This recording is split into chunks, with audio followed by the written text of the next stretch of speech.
সাধারণ শিক্ষার্থীরা তাদেরকে কখনো ক্যাম্পাসে দেখেনি, তারা ঘুম থেকে উঠে দুপুর 12টা 1টায়, তাহলে সাধারণ শিক্ষার্থীদের ক্যাম্পাসে কীভাবে চিনবে? আমরা চাই যে আন্দোলন সম্পর্কে যারা পরীক্ষিত মুখ এবং যারা দুঃসময়ে দলের জন্য ত্যাগ স্বীকার পরীক্ষা দিয়ে এসছে তাদেরকে আপনারা নেতৃত্ব দেন, সেটা আমি বা যেই হোক। যৌক্তিক হলে আজকে হলে আমাদেরকে এই রাজশাহীর এই মণিচত্বরে এসে আমাদেরকে এইভাবে দাঁড়াতে হতো না, যদি কমিটিতে যৌক্তিগত এবং যোগ্য হতো। আমি এই বলে আশা করি জনাব তারেক রহমানকে বলবো, আপনি হচ্ছেন আমাদের অভিভাবক, আপনি অবশ্যই এই বিষয়টাকে দেখবেন যেন ভুয়া এবং পকেট বাণিজ্য কমিটি যেন না হয়। যারা এই কমিটি পকেট বাণিজ্য কমিটি করেছে তাদের বিরুদ্ধে ব্যবস্থা নেন আপনারা।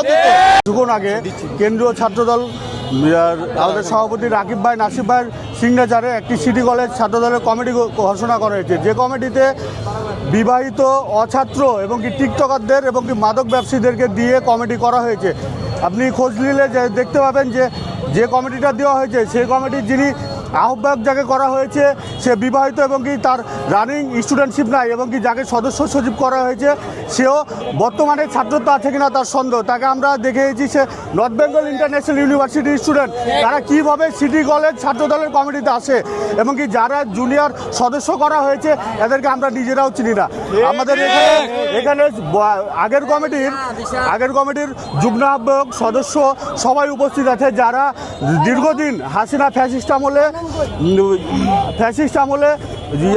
রাজপথে থেকে লড়াই সংগ্রাম করেছে, ছাত্রদের দাবি আদায়ে লক্ষ্যে লড়াই সংগ্রাম করেছে, যারা দিনের পর দিন কলেজে ম্যার খেয়েছে, কলেজে উঠতে বসতে পারেনি, কলেজে ঠিকমতো পরীক্ষা দিতে পারেনি, তাদেরকে মূল্যায়িত না করে যারা অযোগ্য অছাত্র তাদেরকে কমিটি করা হয়েছে।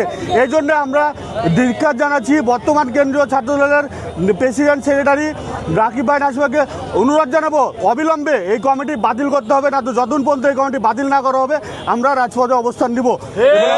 এই যে কমিটিতে যাদের নাম বসানো হয়েছে এটা তো দেখছি টাকার বিনিময়ে বসানো হয়েছে, কোথা থেকে বস্তি থেকে নিয়ে এসে নাম বসে দিচ্ছে।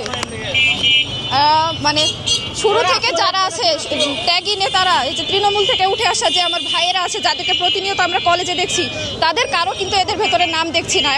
এমনকি কমিটিতে যাদের নাম দেখছি তো তারা তো কখনো মনে হয় কলেজেই আসেনি, এমনকি তাদেরকে আমরা কেউই চিনি না। হুট করে টাকার বিনিময়ে বস্তি থেকে নিয়ে এসে এদেরকে বসাই দিচ্ছে, সুবিধাভোগী তো এরা।